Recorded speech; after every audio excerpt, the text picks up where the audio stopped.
Hello guys, कैसे हैं आप लोग। मैं आशा करता हूं कि आप अच्छे होंगे। इस समय हमारी जो सीरीज चल रही थी वो समरी की चल रही थी, और इस समय जो फ्लैमिंगो बुक की क्लास इंटर की हम लोग जो है लेसन्स की समरी डिस्कस कर रहे हैं।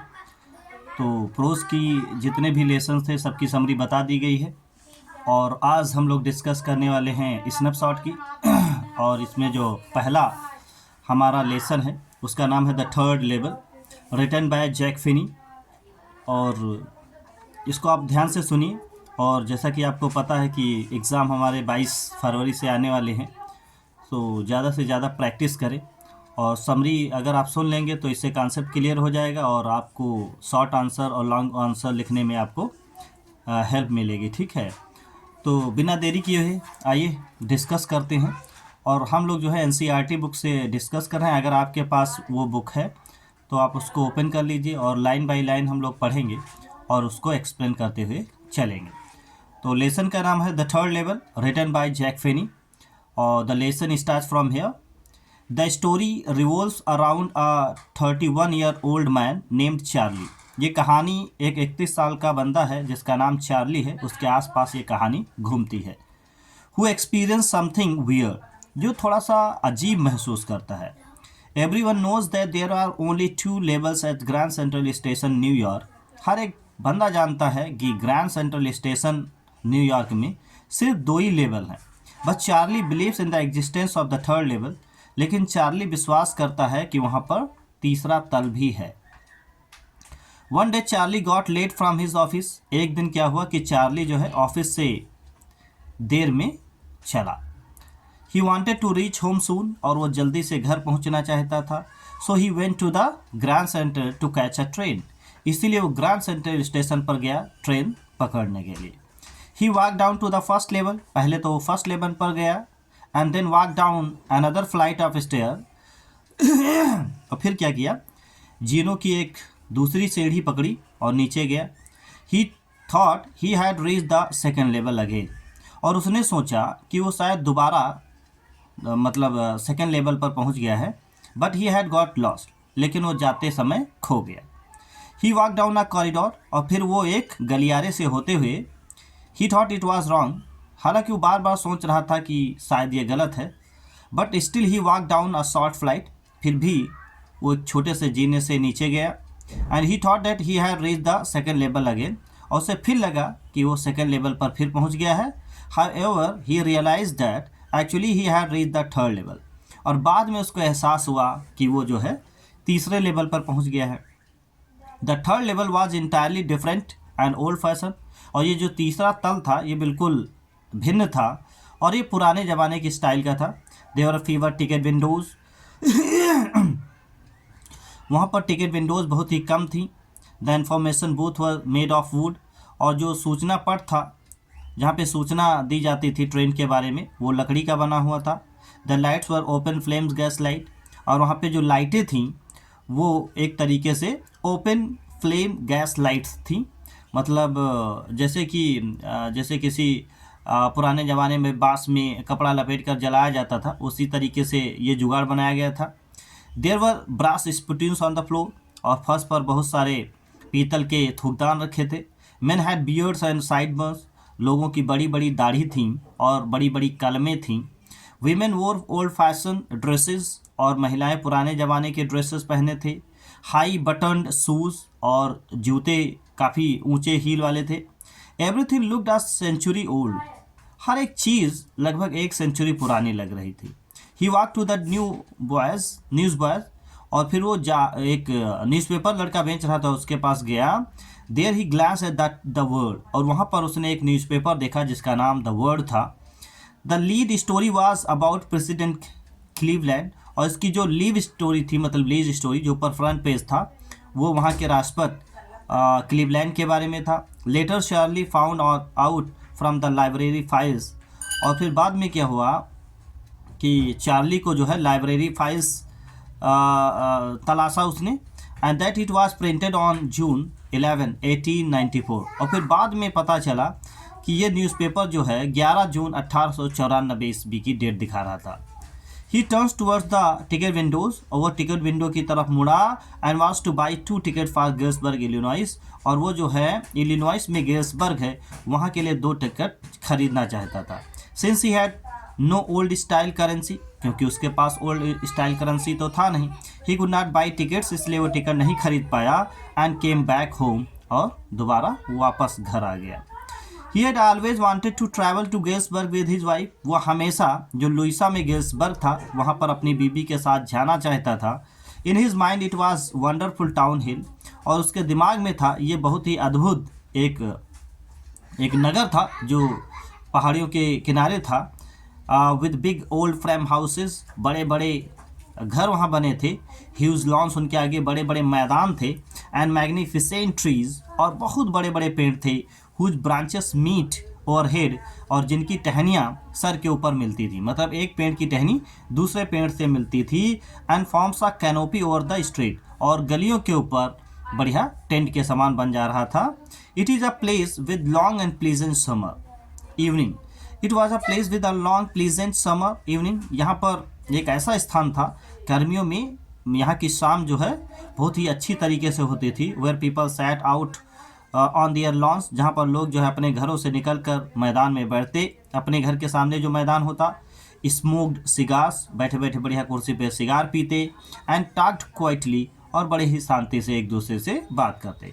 सो the next day during lunch, इसलिए अगले दिन लंच के दौरान, he exchanges $3 for old style bills amount to the sum 200 only, इसीलिए उसने क्या किया, अगले दिन जो है $300 जो थे, $300 रुपयों को पुरानी स्टाइल करेंसी में बदलवाया। The loss doesn't bother him much as he believe that, क्योंकि था उसके पास $300, और जब उसको पुरानी करेंसी में बदलवाया तो सिर्फ उसको मतलब $200 मिले, तो जो नुकसान हुआ उसको ज़्यादा परेशान नहीं किया।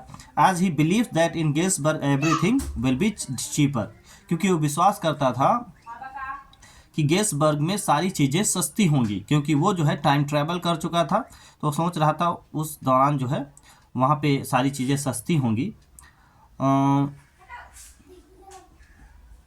And that he can manage even with a small amount, इसीलिए वो जो है छोटी सी रकम में सारी चीज़ों को मैनेज कर लेगा।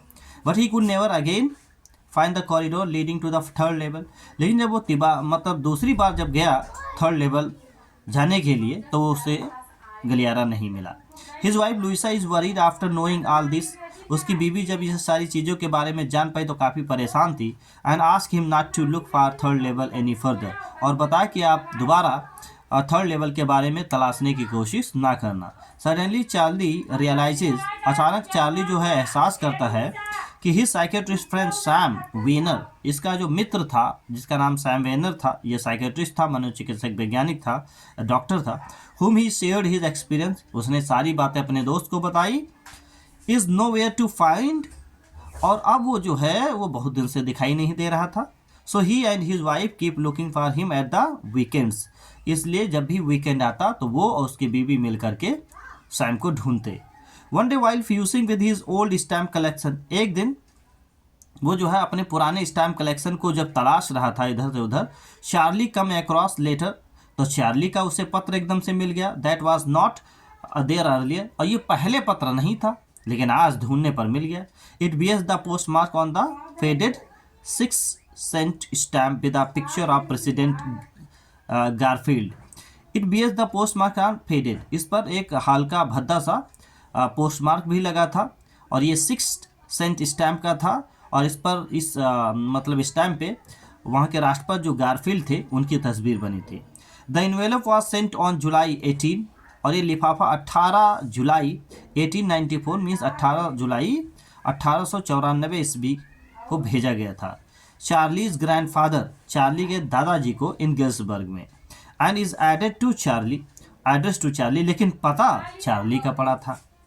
The letter reads that Sam had reached Galesburg, और उस पत्र में ये पढ़ने पर पता चला कि सैम हैड रीच्ड गेल्सबर्ग, कि सैम जो है वो गेल्सबर्ग पहुंच चुका है, and is enjoying his life there, और वहाँ पर अपनी ज़िंदगी का मज़ा ले रहा है।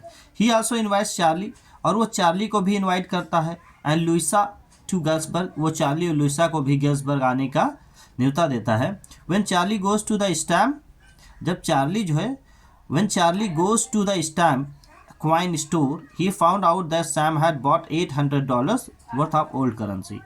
When Charlie goes to the stamp and coin store, जब चार्ली जो है स्टैम्प और कॉइन स्टोर में गया तो उसे पता चला कि Sam had bought $800 worth of the old currency, कि सैम जो है वहाँ से $800 रुपये जो है ओल्ड करेंसी की खरीदी है to establish his business for hay feed, क्योंकि वो वहाँ पर भूसे का बिजनेस करना चाहता था। एंड ग्रीन इन गिल्सबर्ग, और ग्रेन का भी, सॉरी ग्रीन नहीं है ग्रेन है, वो मतलब भूसे और अनाज का बिजनेस वहाँ करना चाहता था। The letter was written by Sam Weiner, और ये सैम वेनर के द्वारा पत्र लिखा गया था। हुआ चार्ली साइकेट्रिस्ट, जो चार्ली का ये मनोचिकित्सक दोस्त था। This story brings us to the conclusion that people find it hard to make peace with unpleasant thing. This story brings to us conclusion, इस स्टोरी में पढ़ने के बाद ये निष्कर्ष निकलता है कि people find it hard to make peace with unpleasant thing, कि लोगों को जो होता है, जो नाखुश वाली चीज़ें होती हैं उनके साथ उनको शांति पाना मुश्किल होता है। दे कम अक्रॉस इन लाइफ, जो ज़िंदगी में उनको बहुत सारी जो परेशानियां मिलती हैं उनके साथ वो अनप्लीजेंट सिचुएशन में शांति को नहीं पा पाते। It brings out a common man's craving for peace and security, इसमें यह दिखाया गया कि किस तरीके से एक साधारण व्यक्ति जो है शांति और सुरक्षा के लिए हमेशा दिल के अंदर चाह रखता है। लाइक एनी कॉमन मैन, और चाहे वो कोई भी हो, हर एक साधारण आदमी जो सुरक्षा मीन्स पीस चाहता है और सिक्योरिटी चाहता है। Charlie to appreciate the so called pleasure of everyday life, और चार्ली भी जो है जो रोज़मर्रा की प्रसन्नताएँ होती हैं उसका वर्णन करता है। He wants to stay in past, वो भूतकाल में ही रुकना चाहता है, उसका मन नहीं करता कि मॉडर्न टाइम को फेस करें। Because in 1894 is much more peaceful secure and serine, क्योंकि 1894 ईस्वी का जो माहौल था वो पीसफुल शांति था, सिक्योर सुरक्षित था, और सेरीन भी इसको शालीनता से भरा था। द वर्ल्ड इन 1894 1994 ईस्वी में जो संसार था hasn't seen the precautions of war, उस समय युद्ध के कोई परिणाम नहीं थे।